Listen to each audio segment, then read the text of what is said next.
እነዚህ የፓልም ዛፎች በየአመቱ ብዙ ሺህ ቶን የሚገመት ቴምር ማምረት የሚችል አቅም ያላቸው ናቸው። የሚገኙት ደግሞ በአፋር ክልል ላይ ነው። በአፋር ክልል በከፍተኛ ሁኔታ እነዚህ የቴምር ዛፎች እንክብካቤ ቢደረግላቸው ከፍተኛ የቴምር ምርት መስጠት እንደሚችሉ የሚያሳይ ፕሮጀክት ነው። ብዙ ቦታ ውጤት አስገኝተዋል። ብዙ ቦታ ደግሞ ተጀምረው የቀሩ ብዙ ፕሮጀክቶች አሉ። እነሱን በተመለከተ ፕሮግራም አዘጋጅተንላችኋል። ውድ ቤተሰቦቻችን እንደምን ሰንብታችኋል? ከሼልፍ ላይ የተሰኘው ፕሮግራማችን ተጀምሯል። ዓለም ሰገድ አበበ ነኝ። ከሼልፍ ላይ የተሰኘው ፕሮግራማችን ጥናቶች፣ ምርምሮች፣ አዳዲስ ሳይንሳዊ ግኝቶችና የተለያዩ ምርምር ነክ የሆኑ ሳይንቲፊክ ሪሰርቾች ላይ ትኩረት ያደረገ ውጤታቸውን የሚቃኝ የቴሌቪዥን ፕሮግራም ነው። አብራችሁ እንድትቆዩ በማክበር ጋብዛችኋለሁ። ይህንን ፕሮግራም እንድናዘጋጅ ደግሞ ትልቁን ትብብር ያደረገልን የሚገኘው የኢኖቬሽንና ቴክኖሎጂ ሚኒስቴርን ከልብ አድርገን እናመሰግናለን። እንግዲህ በዋናነት እነዚህ የፓልም ተክሎችን እንዴት ከፍተኛ ምርት የሚሰጡ ቴክኖሎጂዎችን በመጠቀም ምርታማነታቸውን መጨመር ይቻላል፣ ለኢትዮጵያ የቴምር ሀብት ምንጭ ልትሆን የምትችለውን የአፋር ክልልን እንዴት አድርገን ምርታማ የቴምር ዛፎችን ማብቀል ይቻላል የሚል ፕሮጀክትን ይዘው ነው እንግዲህ ተመራማሪዎች በጋራ በመሆን ውይይት ያደረጉት። በተለይ በቲሹ ካልቸር ቴክኖሎጂዎችን በመጠቀም ችግኞችን በማፍላት እጅግ በርካታ ይሄ የቴምር ዛፍ ሊበቅልባቸው በሚችሉ አካባቢዎች ላይ በመትከል የቴምር ምርትን ማሳደግ እንደሚቻል ከፕሮጀክቱ ተመራማሪዎች ጥቆማ እየተሰጠ ይገኛል። ይሄንን ሐሳብ እንግዲህ ተመራማሪዎች የሚሰጡት ሐሳብ አለ፣ እንደገና ደግሞ ገበሬዎች የሰጡን ሐሳብ አለ። በተጨማሪም ደግሞ የግብርና ኤክስቴንሽን ባለሙያዎችም በዚህ ላይ ተሳታፊዎች ነበሩ። እሱን እየተከታተልን አብረን እንቆያለን። አብራችሁን ቆዩ።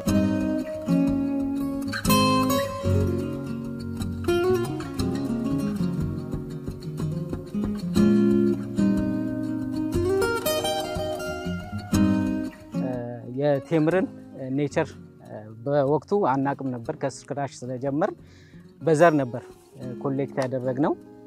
ኮንሰርቭ አድርገናል ግቢ ውስጥ። ግን ተመሳሳይ ነው ብለን የተከልናቸው ግማሹ ወንድ የሆነ ግማሹ ሴት የሆነ ዳውሼስ ታይፕ ስለሆነ ማለት ነው። የቴምርን በዓለም ደረጃ የሚታወቁ የቴምር ዝርያዎችን ወደ ሀገር ውስጥ አምጥቶ የማላመድ ስራ ነው የተሰራው። ይሄም በሶስት ሎኬሽን ነው የተተከለው። አንደኛው አሳይታ እዚህ ነው፣ አፋምቦና ወረር አካባቢ ነው የተተከለው። ወረር ላይ የተተከለው ለምርምር ተብሎ ነው፣ ግን አይዲያል ፕሌሱ አሳይታና አፋምቦ አካባቢ ነው ማለት ነው። እዚህ ያለው 14 ዝርያ ነው። ከእስራኤልና ከእንግላንድ በቲሹ ካልቸር የተባሱ ዝርያዎች ነው የገቡት።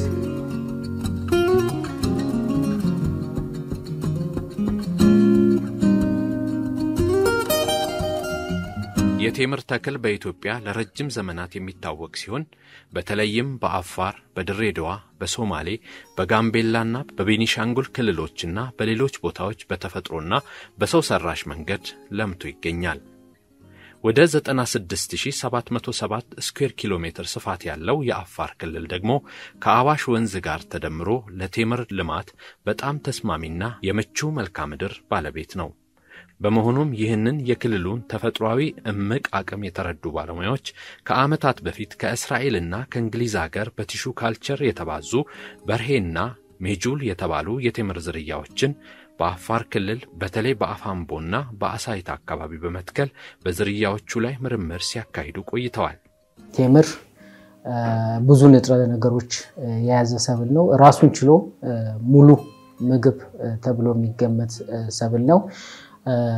በተለይ በጣም ከፍተኛ የሆነ ካርቦሃይድሬት አለው።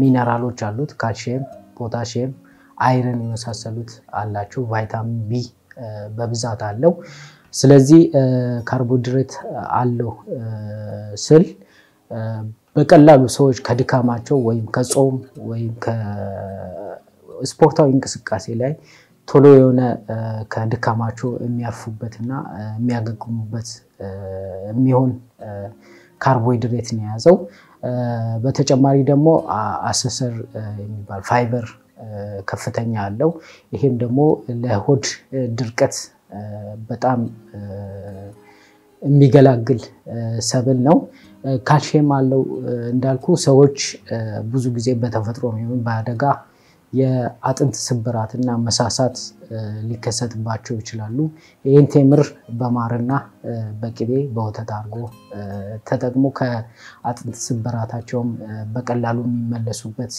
ሁኔታ አለ ይሄም በአፋር ውስጥም ሞር የተለመደ ነው በማህበረሰቡ ደረጃ አይረን አለው እንዳልኩ ለአኒሚያ የተባሉ የደም ኦክሲጅን or አይረን እጥረት ላይ በጣም ከፍተኛ አስተዋጽኦ የሚያደርግ በጣም ሙሉ የምግብ ንጥረ ነገር የያዘ ሰብል ነው ሎጂካል አንድ ዛፍ 2 ኩንታል ነው የሚወጣው እኛ 7 ኪሎ ነው ማለት 3 ጊዜ ይሄ የእንክብካቤው ጉዳይ ነው የእንክብካቤና ይሄ ፖለራይዜሽን ደግሞ አድርጎ እኛም ደግሞ የተምሩን የፈራን ማብዛት አይደለም ዛፍ ላይ የበዛ አይደለም ምንድነው እንደዛ ሆን የተለያየ ሲሆን ኢንተርናሽናል ይጣፍጣል እንደገና ያርጋል ስፔስ ያገኝ ማለት ስፔስ ማግኘት አለበት በቂ ውሃና ኒውትሪሽን ካላገኘ አይወፍርም ወፍሮ ደግሞ ጥፋት አይሆንም ጥፋት የሚያመጣው እሱ ምግቡን ውሃ ብዙ አይደለም ተምር በጣም ቀላል ነገር ነው እኛ ያላወቅን አፋር ላይ እኔ ከዛ በፊት ነገርኩ ነበር እኛ እንደ ቡና ሮሞ ክልል እንደመከባከብ እኛ ተምር የበረሃ ቡና ብዬ ነገርኩ ነበር ያለፈ ጊዜ ይሄ እንደ ቡና ለኛ ገቢም ለእንትንም ለዴቨሎፕመንት ያደርግ ነው እድገት ያደርግ ነበር በጣም ወሳኝ ነገር ነው የሀገር ውስጥ ቴምር ደረቅ ነው ኦልሞስት ሃርድ የሚባል ፍላሽ ነው ያለው ያ ለዛም ደረቁ ነው ያየው የሀገር ውስጡ ከውጪ ገብቶ በመላመድ የተመዘገቡት ዝርያዎች ግን በአለም ደረጃ የዓለም ሀገራት የሚያመርቱት አይነት ዝርያ ነው ዞሮ የፕሮሰሲንግ ችግር አለ እዚህ ምርቱም በብዛት ስለሌለ ፕሮሰሲንጉን ማቋቋም ስለቻልን ነው እንጂ ኦልሞስት ከውጪ የገባው ዝርያ ከውጪ ቴምር ጋር ፍጹም ተመሳሳይና አንድ ዝርያ ነው የቴምር ዛፍ በአካባቢው ምቹ የሆነ ኢንቫይሮንመንት አለ ይሄንን ዛፍ ለማሳደግ ስለዚህ ይሄንን ደግሞ ለማስተዋወቅ የበለጠ ደግሞ በቲሹ ካልቸር አካባቢውን በተሻለ የፓልም ወይም ደግሞ የቴምር ዛፍ በማልማት ውጤታማ የሆነ ምርትን ማግኘት እንደሚቻል ተመራማሪዎች እዚህ አካባቢ በጋራ መተው እየተወያዩ ነው የሚገኙት በዘርፉ ላይ የሚሰሩ አጋዥ ተመራማሪዎችን ያከባቢው አጋዥ ተመራማሪዎችን በመጠቀም ይሄንን በሀገራችን ከፍተኛ ጥቅም ሊሰጥ የሚችልን አካባቢ በቴምር ሀብት ለማበልጸግ እየተሰራ ያለን ፕሮጀክት ነው አፋር ክልል ያለውን አቅም እዚሁ ናችሁ ላይ ታይ ይችላል ከሌሎች ሀገሮች ጋር በማወዳደር ምን ይመስላል የሚለው ማሳየት ፈልጋለሁ ያው የኢትዮጵያ ግብርና ያው ደጋውና መካከለኛው አካባቢ እነዚህ አካባቢዎች ግን አሁን አንደኛ ከእጅ ወዳፍ ነው ሳብሲስተንት የሆነ ነው እዚህ ክልልና አሁን ያለው ኑሮ ውድነት ፓርትሊ የምናየው በሰብሲስተንት አግሪካልቸር የተረፈረፈ ምርት ሊኖር አይችልም ገበያው ላይ ያው እንደምታዩት እየጨመረ እንጂ እየቀነሰ የሚል ነገር የለም ስለዚህ የወደፊቱ የኢትዮጵያ የዳቦ ቅርጫት የሚባሉት እነዚህ አራቱ ክልሎች ናቸው እኔ አፋር ስለመጣው አይደለም እኔ ሙያዊ እንትሬን ነው ስለዚህ የሶማሌ ሪጂናል ስቴት የአፋር ሪጂናል ስቴት የቤኒሻንጉልና ጋምቤላ የኢትዮጵያ ወደፊቱ የዳቦ ቅርጫት ምንላቸው ናቸው። እነዚህን ማልማት ለክልሉ ብቻ የሚተው አይደለም። ሁሉም ባለድርሻ አካል አሁን ቤቲንም እንዳደረገው እኛም መጠን ያቅማችን ኮንትሪቢዩት እናደርጋለን ብለን ነው የምናጸፍ። ስለዚህ አሁን የኢትዮጵያ የወደፊቱ ፉድ ሴኩሪቲ የሚወሰነው በእነዚህ ክልሎች ነው ማለት ነው። በአጠቃላይ የክልሉን ላንድስኬፕ ማየቱ ሌሎችም ስራዎች ስለሚጠቅም ማለት ነው። ለምን በእነዚህ ክልል ላይ ፎከስ ማድረግ አስፈላጊ የሚባለው ቅድም እንዳልኳችሁ ዩኒክ ኦፖርቹኒቲ ይሰጣል ለኮመርሻል አግሪካልቸር ወይም ኢንዱስትሪያል አግሪካልቸር ለፉድ ሴኩሪቲ። እነዚህ ጌም ቼንጀርስ እነዚህ ናቸው። ኢትዮጵያ ውስጥ እነዚህን ክልሎች ሳናለማ ስለ ፉድ ሴኩሪቲ ማውራት እጅግ በጣም አስቸጋሪ ነው። አንዱ ምናልባት ሌሎች ክልሎች ላይ የማታገኙ እነዚህ አራቱ ክልሎች ፎርቹኔት የሚገኙት ጠረፍ ላይ ነው የሚገኙት እና ለትራንስባውንደሪ አግሪካልቸር ለኤክስፖርት አመቺ ናቸው። ኢትዮጵያ እናሳድጋለን የምንስል አዲስ አበባን ብቻ አሳድገን ኢትዮጵያን እናሳድጋለን ማለት አይደለም። ሃርሞናይዝድ የሆነ ዴቨሎፕመንት ኢትዮጵያ ውስጥ እንዲኖር ከተፈለገ እነዚህን ክልሎችን ከፍ ማድረግ ያስፈልጋል። ስለዚህ የአፋር ክልል ልማት የሁሉም ኢትዮጵያን ኃላፊነትም ነው ግዴታም ነው። ስለዚህ በዛ መንገድ ነው ማየት ያለብን። ዴት ፓልም ለምን ያስፈልጋል? እንዴት አድርገን በሀገሪቱ እንግዲህ ዴት ፓልም ሞዴል ክልል የሚሆነው አፋር ክልል ነው።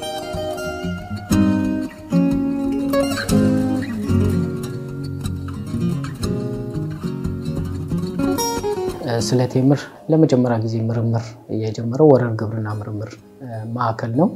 በ1994 ዓመተ ምህረት ነው የጀመረው። ይሄም የዳሰሳ ጥናት በማድረግ ነው ስራውን የጀመረው። በምስራቅ የሀገራችን ክፍሎች እንደ ሐረር፣ ጅጅጋ፣ ሶማሌ ክልል ማለት ነው እና አፋር አጠቃላይ ላይ የተለያዩ የዳሰሳ ጥናቶች በማድረግ ነው ምርምሩን የጀመረው።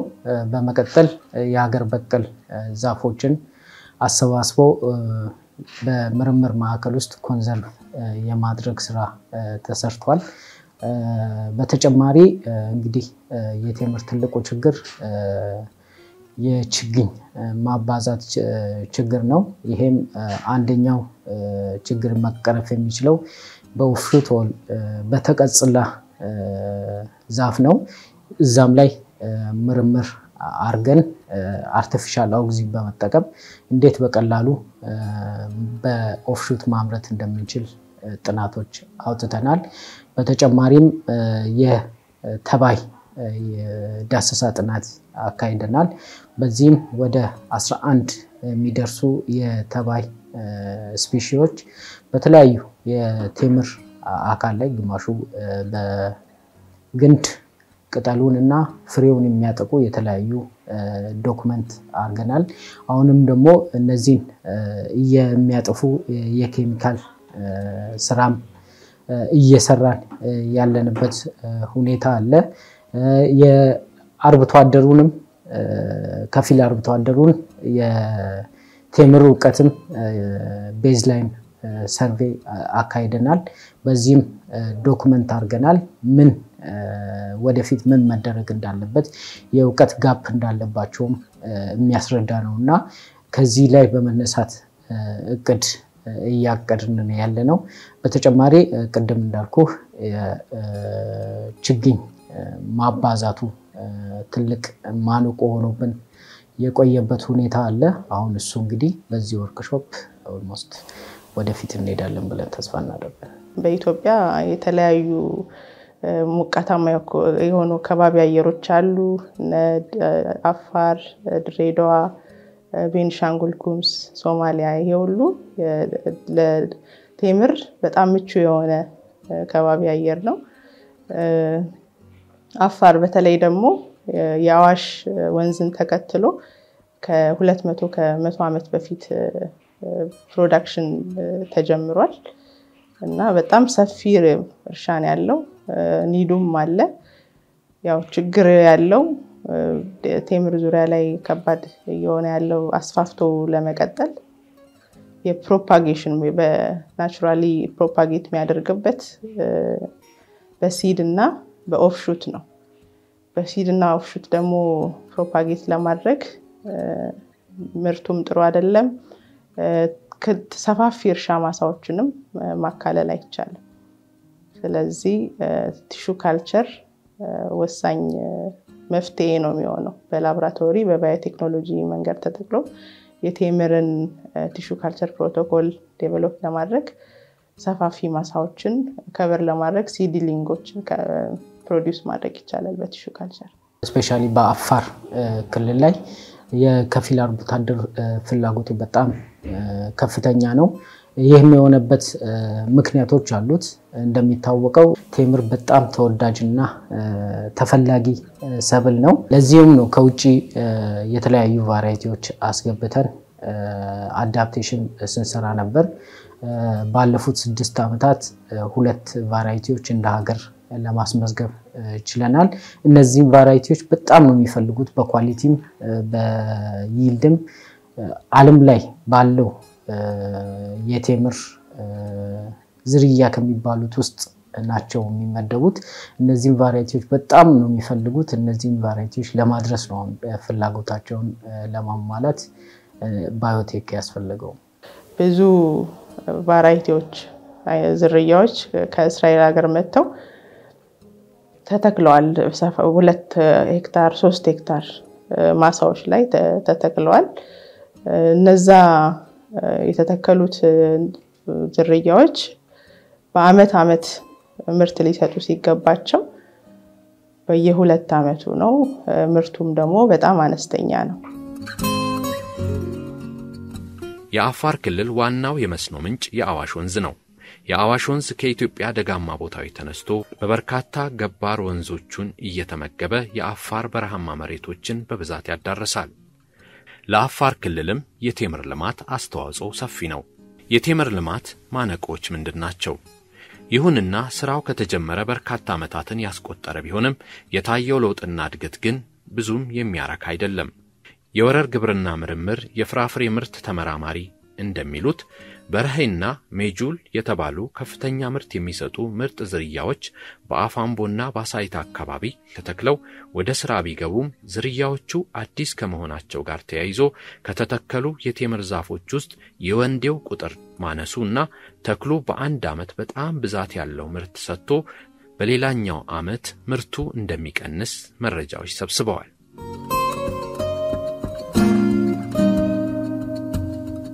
በዳሰሳ ጥናት ጊዜም ለማዞርና ለማየት ሞክረናል። ኦልሞስት የነዚህ የተተከሉባቸው ማህበረሰባት በማህበር የተደራጁ አካባቢዎች ናቸው። የተለያዩ ማህበረሰብ ያሉበት በመሆኑ በጣም የውሃ የመስኖ ውሃ ችግርም አለ። አዋሽ ብዙ ጊዜ ከዋናው መስመሩ ለቆ ሰብሮ የሚወጣበት ሁኔታ አለ። ለረጅም ዓመታት ኦልሞስት 3ኛ ዓመታቸው ይመስለኛል ይሄ ወንዝ ወደ ሌላ አቅጣጫ እየሄደባቸው የሄደው።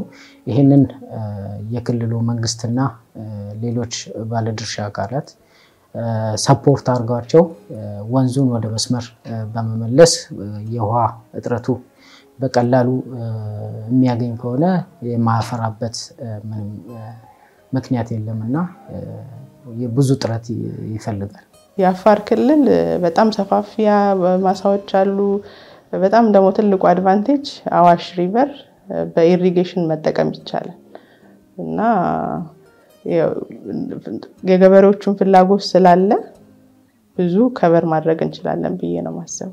ዛሬኛ ያዝንን ወርቅ ማለት የበረሃ ቡና ይዘን እኛ መስማማት በጣም ትልቅ ነው። ሁለተኛ የሰማን ሰው ደግሞ አብሮ እንዲሰራ ተስፋ አለ። የምርምሩን የሪሰርቹን እነሱ ደግሞ አብሮ እኛ ጋር እንደሚሰራ ተስፋ አለ። ዛሬ ኦፖርቹኒቲ ነው ይሄ። እነሱና እኛ ማገናኘት በጣም ደስ ይለኛል።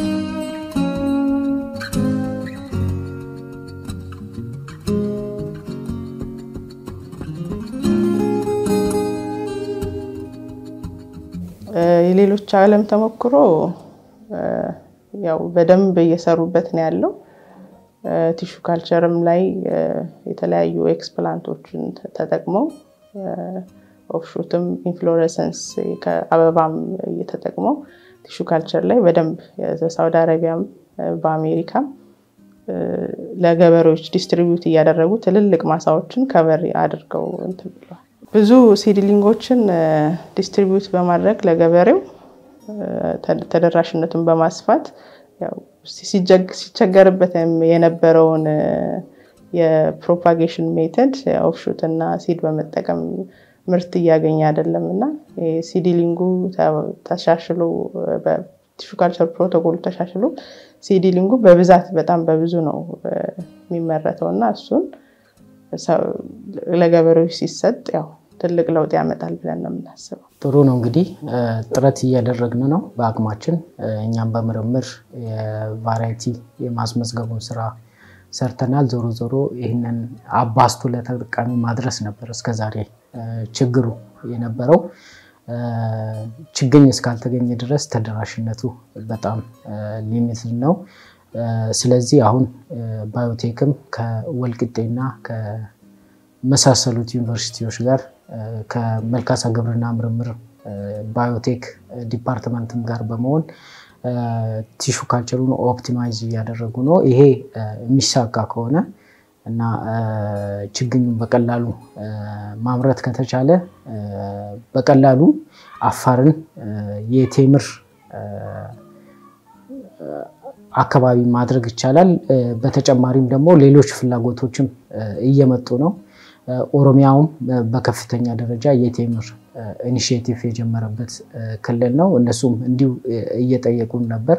ያው የችግኙ ጉዳይ ነው። እሱ ከተገኘ በቀላሉ ወደ ሌሎችም ክልሎች አባስተን ለተጠቃሚ እናደርስበት ሁኔታ ይኖራል።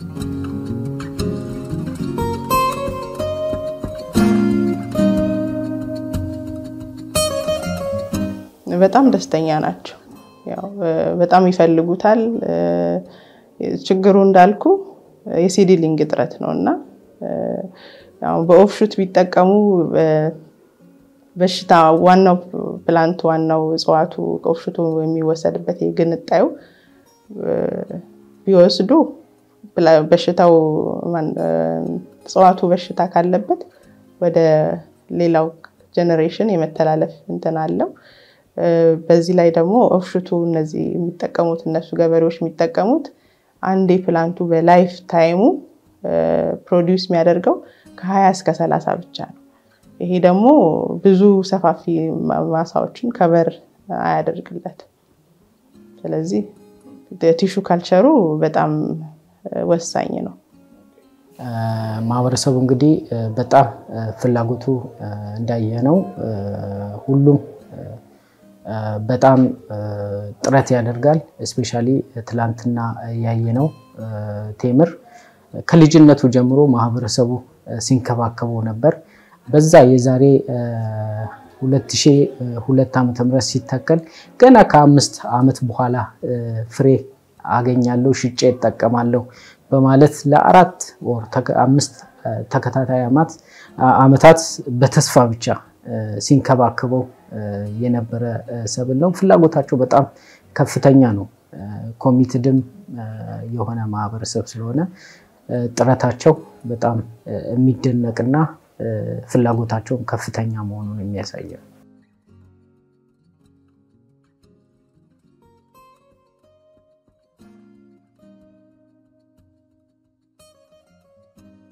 ውድ ቤተሰቦቼ ዛሬ ወደ አፋር ሰመራ ተጉዘን እስከ 41 ዲግሪ ሴንቲግሬድ የሚደርሰውን ሙቀት ችለን ይህንን ፕሮግራም አዘጋጅተንላችሁ ነበር።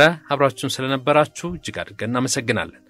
አካባቢው ለዴት ፓልም ወይም ደግሞ ለቴምር ልማት ምን ያህል እምቅ አቅም እንዳለው ተመልክተናል። እንግዲህ በዘርፉ መሰማራት የሚፈልግና በግብርና ልማቱ ላይ መስራት የሚፈልግ ማንኛውም ኢንቨስተር መሳተፍ ይችላል። የተመራማሪዎቹ መረጃ ለዚህ ትልቅ ጥቅም ይሰጣል። በዘርፉ ተሳተፉ ነው የምንለው። ይህንን ፕሮግራም እንድናዘጋጅ የተባበረንን የኢኖቬሽንና ቴክኖሎጂ ሚኒስቴርን ከልብ አድርገን እናመሰግናለን። አብራችሁን በድጋሚ ስለቆያችሁ ያመሰገንኩ። ሳምንት በሌላ ምርምርና ተመራማሪ እንገናኛለን። እስከዛው መልካም ሳምንት ይሁንላችሁ።